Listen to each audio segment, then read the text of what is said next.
Even as a mystic and someone whose life orients around the invisible forces at play all the time, I don't spend too much time worrying about whether I'm being calm or spiritual. I care about whether I'm being honest.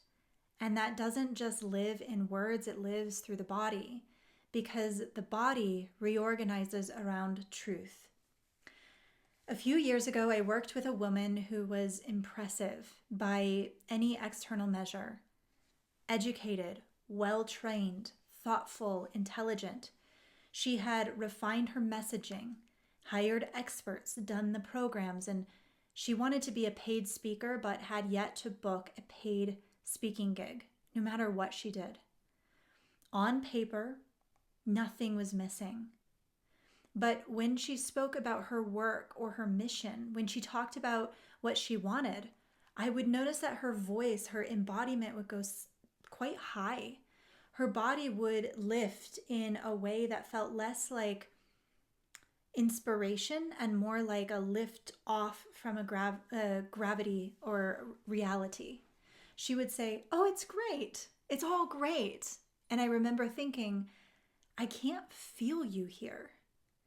She wasn't insincere and she wasn't confused, but something in her system had learned to smooth over intensity and disconnect from a grittier truthiness. Okay, now before I go further, there is an orientation that matters because this insight and our embodied power won't land the same way in everyone, especially when we talk about pressure or discomfort and expanding to our next chapter. So when pressure rises, your nervous system will organize itself in one of four primary ways. We call these ways the skins. Some bodies will resist and they'll brace. That's the warrior skin. Some will yield and adapt. That's the shapeshifter skin. Some will narrow and orient. That's the sage skin. And some will widen and sense. That's the asset skin. Now, these are not personalities. They're somatic response strategies. They shape how well you handle conflict, leadership, visibility, intimacy, decision-making, public speaking, all of it. So knowing your skin won't label you in a limiting way. It'll reveal how your nervous system expresses pressure and where your greatest strengths and blind spots tend to live. So pause the video, go down into the description, take that 2-minute free quiz. You'll receive your initial description and you can bring that back and watch the rest of this video, and everything I share next will make a lot more sense and you'll be able to personally apply it. Right. What I started to notice in her, and honestly in a lot of high functioning, spiritually inclined people, is that there can be a almost performed or a disconnected kind of calm as the standard to shoot for. So the goal wasn't actual embodied honesty or capacity, it was smoothness, like an unintentional veneer shellacked to suppress truth or fear. Not really to suppress it from me, but in many ways from herself.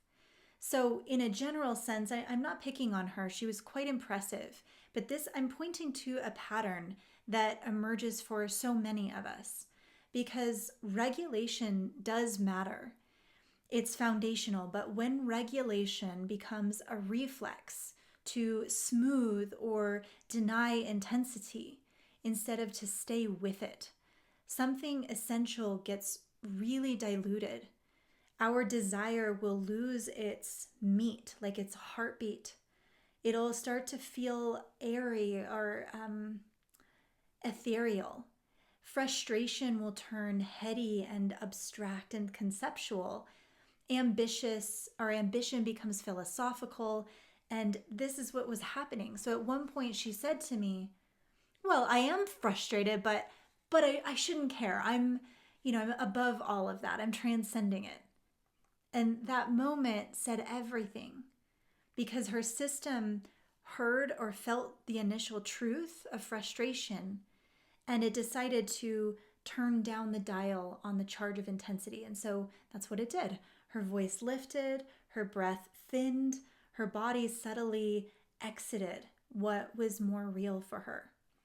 And it sounded coherent, smart, impressive, but it wasn't integrated. And rooms, speaking gigs could feel that because audiences don't respond to polish alone. They respond to voltage, to guts that's being carried cleanly. So if you regulate yourself away from what moves you and even the messiness of it, you won't move the room either. And this pattern, by the way, did not just show up in speaking. It showed up in the gym because we take a body-first approach. So even though she was fit and she trained consistently, she was primally afraid to deadlift. The weight was safe. The setup was appropriate. The support was there. But when real force was required, when she had to drive through the floor and let the intensity rise through her body, her system hesitated. And it wasn't actually about strength training. It was about the felt, tensional, messy force rising inside of her structure. That same nervous system that floated above frustration was the same one that was wavering under load. It is one architecture. When anger rises or desire spikes, when confrontation is required, the system either contains the charge or it tries to neutralize it or leave it. In her case, neutralizing by going out there higher had become familiar, and it looked really calm and spiritually evolved, but it was tentative inhibition. So in our work, we talked about the principle that we teach in our substrate called wielding the dark side.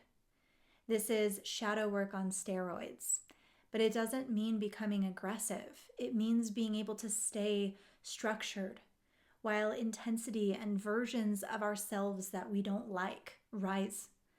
You can read more about this in our book, Becoming the Grand Formidable. It'll be linked in the description below. Anger, hunger, drive. These are forms of energy. When the nervous system cannot stay organized, while they move through the body, it will either suppress them or it will discharge them in unconscious or sideways ways.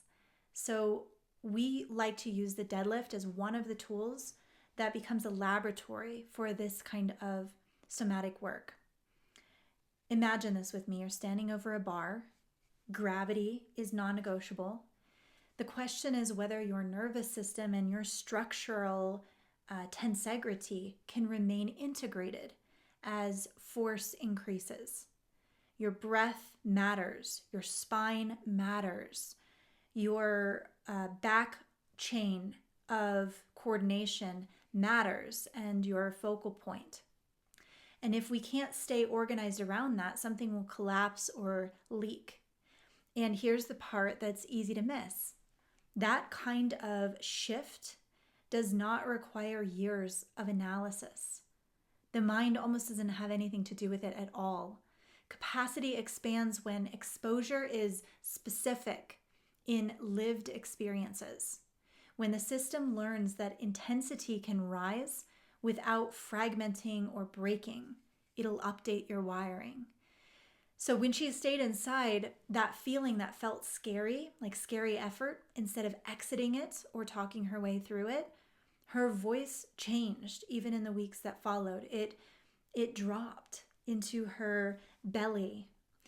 There was weightiness to her, not like performed and not aggressive. It was grounded, feminine, clear. This kind of coherent power is what stages, being a speaker, responds to. This is what leadership responds to. If your calm disappears when desire intensifies, that's information. If your voice shifts when you speak about what you want, or maybe you can't even feel it anymore at all, that's information. If you habitually translate anger into something more airy and evolved and acceptable, that's information. We don't wish you to exist as some kind of calm robot saying all the right things while living split between what you want and what you think that you can have. And that's why we work differently. Our somatics and our shadow work are forged in the streets with real bodies and real people, and they're built for the wild. It's built for pressure, for discernment, for disagreement, for real impact and big visions and messy creative power. And the point isn't serenity, it's coherence under load. Spiritual bypass rarely looks dramatic. More often it looks evolved and refined. Regulation, pseudo-regulation, becomes a way to stay comfortable inside instead of actually expanding range. But what you avoid doesn't disappear. It waits, and it sometimes slips out in ways you wouldn't have chosen. What you integrate becomes available and at your command. And this work doesn't have to unfold over decades. When training is structured and the load is real, the nervous system can adapt. And that's what we do. So if this resonates and you want to train this in a concentrated way, not as theory, but as real embodied shift, we are doing that in April at our in-person full firm retreat.